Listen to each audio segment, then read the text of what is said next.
Si aujourd'hui vous voyez votre chiropracteur ou chiropracticien à cause de symptômes comme la douleur, il est important de savoir que ces symptômes gênants n'apparaissent pas du jour au lendemain, qui s'installent au fil du temps, comme l'exemple du vase et des gouttes d'eau.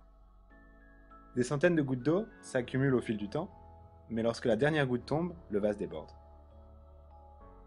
C'est la même chose avec les symptômes. Le problème peut se construire au fil du temps, et soudainement, les symptômes se font ressentir. Un symptôme peut seulement être la partie visible de l'iceberg, tout en ayant, sous la surface, un bien plus gros problème. Après tout, un symptôme n'est qu'un symptôme. Il n'est pas la cause.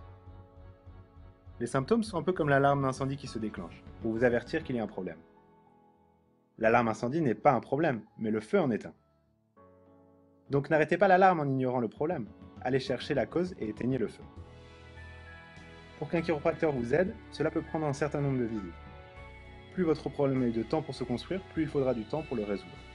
Il est aussi important de comprendre que les symptômes peuvent être causés par un dysfonctionnement d'une partie de la colonne vertébrale, qui semble sans rapport avec la zone à problème. Voici un exemple. Il est possible que vous ayez une douleur dans le genou gauche.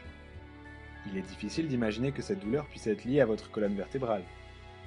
Mais si votre colonne ne bouge pas correctement, cela peut interrompre le flux d'informations de votre jambe jusqu'à votre cerveau et de votre cerveau jusqu'à votre jambe. Et par conséquent, votre jambe peut recevoir des messages erronés de votre cerveau, empêchant votre genou de bouger autant qu'il ne le devrait. Une réduction de mouvement qui perdure crée souvent un déséquilibre dans votre corps et peut être la cause de douleurs.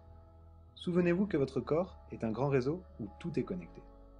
Aucune de ces parties ne fonctionne de manière isolée.